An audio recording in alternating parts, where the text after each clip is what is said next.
Superman is an icon in pop culture, having been around for close to a century, and yet it's getting increasingly harder and harder to write a version of him that satisfies audiences as well as one that sticks to the core ideals of the character. From evil Superman to the powered Men of Steel, even dinosaur and anime style versions of The Last Son of Krypton. Over the years, we've had a ton of different versions of Batman that on some level all seem to work, whether in movies, comics, games, or television. The same can't be said for Clark. Despite being the template for the modern superhero, a lot of these characters kind of fall flat or fall into an overused trope. But what problems inherent within the Superman character itself make it difficult to find a plausible version of him even within a comic book setting? The obvious is in that in many ways, he's simply too perfect. The problem with perfect is that it creates an issue when trying to relate to him. Using Batman as an example, there are many things that we can say about his character that make him hard to relate to. The money, the Olympic athleticism, and the training. And also the Batman can do anything with prep time kind of writing that we're used to. At the end, he's still human, and that gives the average person an avenue to relate to him. That's why most of the Batman films don't even deal with the fantastical villain with superpowers. The best one we've seen deal with the grounded comic book style world, which gives an audience an easy way to relate to him. This isn't to say I don't want to see Clayface or Bane filled with venom, but it's not what movie studios want to give us, at least for right now. Superman, on the other hand, is problematic in that you need an over-the-top, super strong villain. Or do you? Or does he have to be relatable so he has to be weaker? Or better yet, does he have to have a dark, broody attitude? See, the issue here is that we as an audience can't decide how we want Superman. So how does one go about writing him? Well, I don't have the answer exactly, but I do have some opinions on what I think the problem is, and who knows, perhaps by the end, we can figure out how to write the Man of Steel. But before that, hit that like button if you're enjoying what you're seeing, and subscribe for more.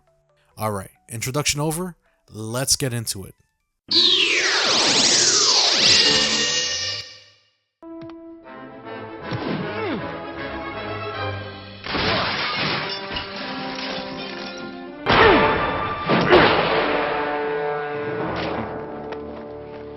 I heard you were crazy.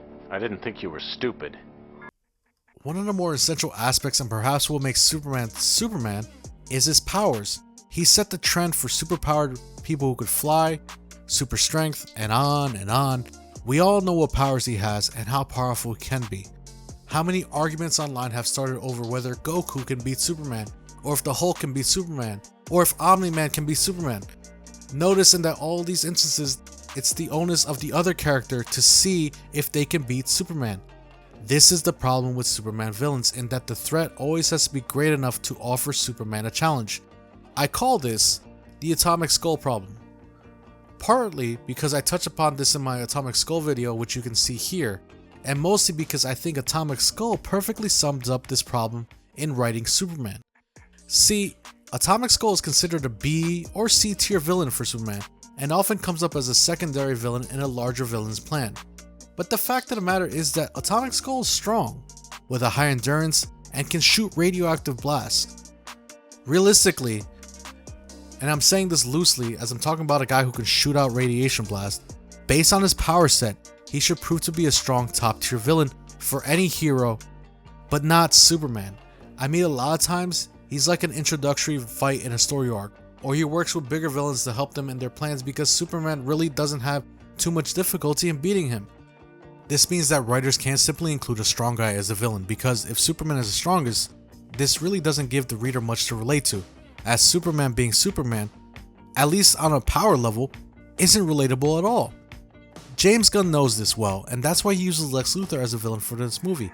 Luthor in power is nothing compared to Superman, but his intelligence proves to be another thing entirely, and has in Superman's history proved to be one of the most iconic rivalries in pop culture. Luthor constantly calls out moves on the fly to Ultraman while fighting Superman, and it's the most comic book fight I've ever seen in a DC movie, and it's great. And there lies the issue, and sometimes solution. Simple brute force in a Superman story isn't always compelling.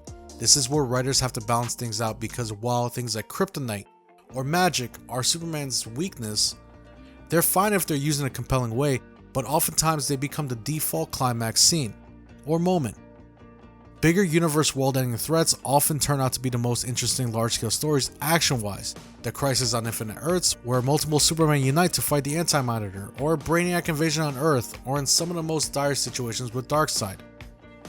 While I don't have the answer to the perfect way to make a Superman fight seem balanced and realistic to his immense power, it is an important aspect to who he is as Superman. But I think a more important aspect of what makes a Superman story good and what makes the writing more interesting is who Superman is as a person.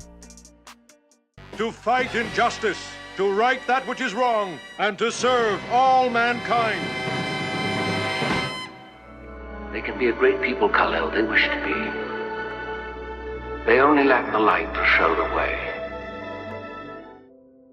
Hope, moral goodness, truth, justice, all these things have been used to describe Superman. That's because the best Superman stories understand that having Superman act as a moral compass for others is critical, because we want, as an audience, to believe in someone that they know won't betray them.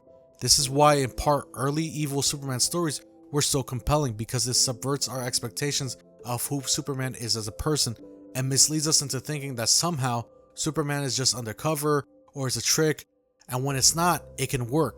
Red Sun worked because it retold the story of where Kal-El landed, thus changing his childhood from the Kent's loving embrace to the oppressive regime of the Soviet Union, which changed him to a corrupt, authoritative figurehead. Other examples like Injustice Superman play on Superman's loss and guilt over killing Lois, which turns him into a dictator because he feels the only way to protect the world is to protect them from themselves. While here and there, these stories can be great. Problem is, it's when these aspects and influences corrupt the idealistic image of who Superman is. The DCEU Superman suffered from this. I enjoyed his portrayal. While it was much more serious, the good moments really stood out. But it's hard to dismiss that he was just as brooding as Batman at times, and that doesn't work for Superman. A good Superman story is challenging because you have to work with a character that will stand behind the values he grew up with, like truth, justice, and a better world. The reason people like to see Superman is because they can feel within him exist two things. The first is that they can imagine having someone protect them even in the most difficult of situations, and two, trust that he will always do the right thing.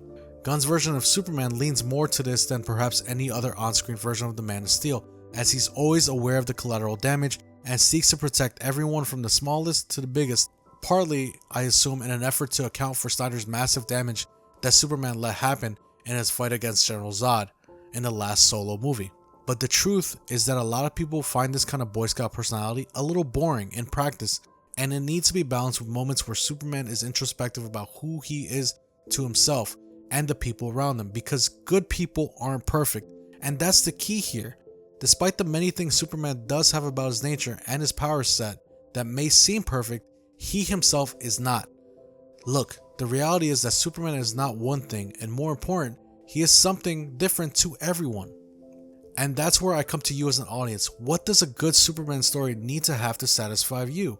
I'm serious, this is something I'm generally curious about, since it seems that there have been so many divisive opinions about this.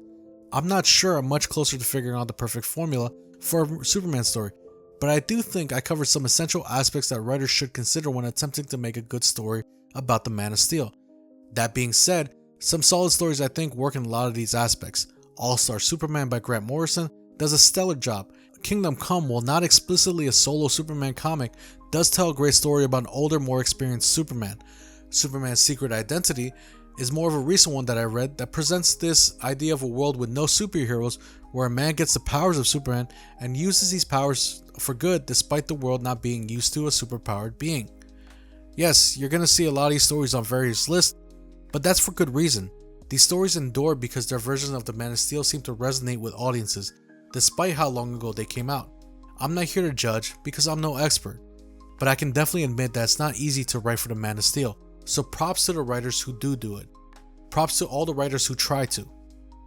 Well, that's it for me. If you want more DC stuff, click this one for a 3-hour fact-filled video, and for something different, check this video as I take a look if Batman has PTSD or not.